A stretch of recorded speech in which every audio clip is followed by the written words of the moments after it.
Get out of my head. I whispered these words, clutching my temples with my palms, as if I could squeeze out what had taken root inside. A voice. No, voices. There were several. They spoke simultaneously, interrupting each other, arguing, laughing, whispering. I closed my eyes, but it didn't help. They were here, in my head, and they weren't going anywhere. You think we're just a figment of your imagination? Came a calm, almost gentle voice. It sounded like it belonged to someone wise, patient. We are not your fantasy. We are you? No, he's just a coward, interrupted another voice, sharp and mocking. He's afraid to admit that we're real, that we've always been here. I clenched my fists, feeling goosebumps run down my spine. It was unbearable. I couldn't focus, couldn't think. They filled every corner of my mind, leaving me only a tiny space where I tried to hold onto the remnants of myself. Who are you? I whispered, feeling my voice tremble. We are you, repeated the first voice. You've always heard us, you just didn't want to listen.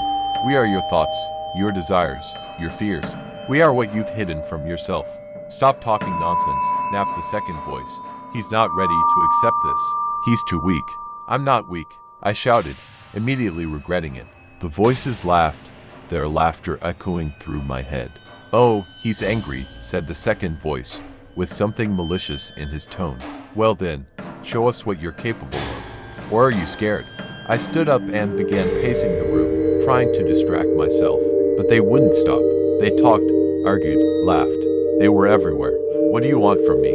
I asked, feeling tears welling up in my eyes. We want you to finally listen to us, replied the first voice. You've ignored yourself for so long, your true desires. You've lived someone else's life, worn someone else's mask.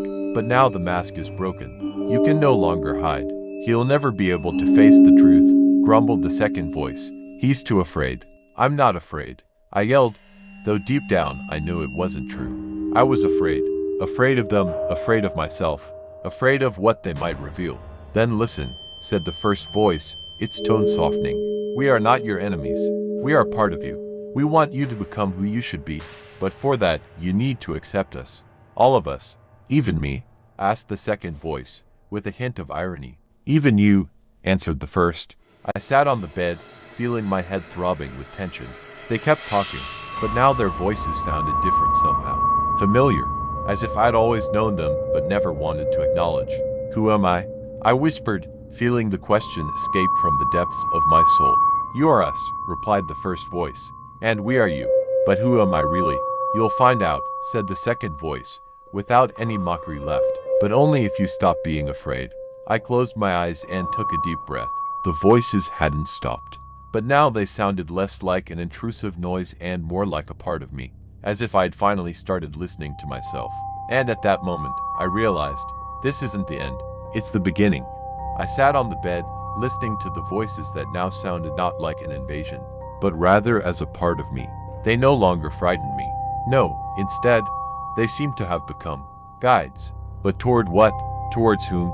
You ask who you truly are, said the first voice, the one that was calm and wise. But the answer does not lie on the surface.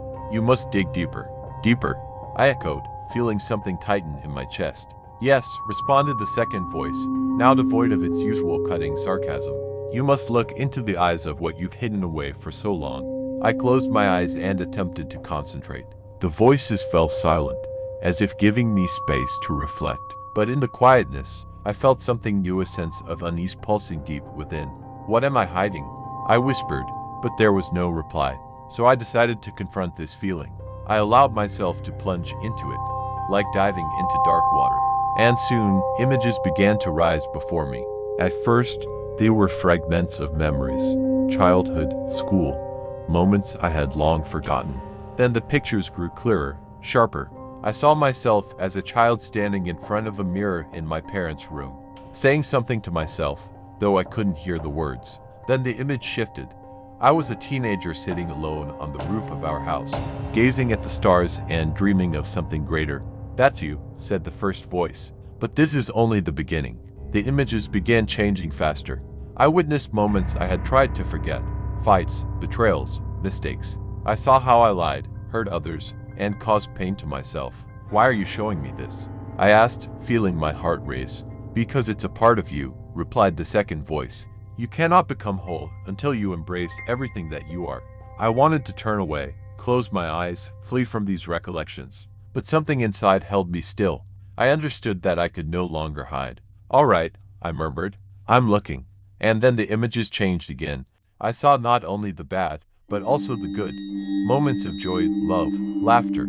I observed helping friends, creating, dreaming. I recognized that within me existed both light and darkness. "You're starting to understand," said the first voice. "Understand what? That you are not merely your mistakes. You are everything. Your fears, dreams, pain, and happiness. You are complete." I felt something shift inside me, as if a stone I had carried in my chest for years was finally crumbling apart. "But what do I do now?" I questioned. "Live," replied the second voice. "Live without hiding from yourself. What if I make another mistake?" "You will make mistakes," the first voice assured, "but that doesn't make you bad. It makes you human." I opened my eyes. The room looked the same as before, yet something had altered. I had changed. The voices no longer sounded separate from me, they were part of me, like my own thoughts, like my very breath. I rose and approached the mirror. In the reflection, I saw myself, but this time it wasn't just a man staring back. It was Muriel, whole. "Thank you," I whispered, addressing the voices that were now part of me. "Don't thank us," the second voice replied, a touch of playful mockery returning to its tone. "You haven't even begun yet." I smiled. For the first time in a long while, I felt prepared, ready to live, ready to be myself. And I knew this was only the start.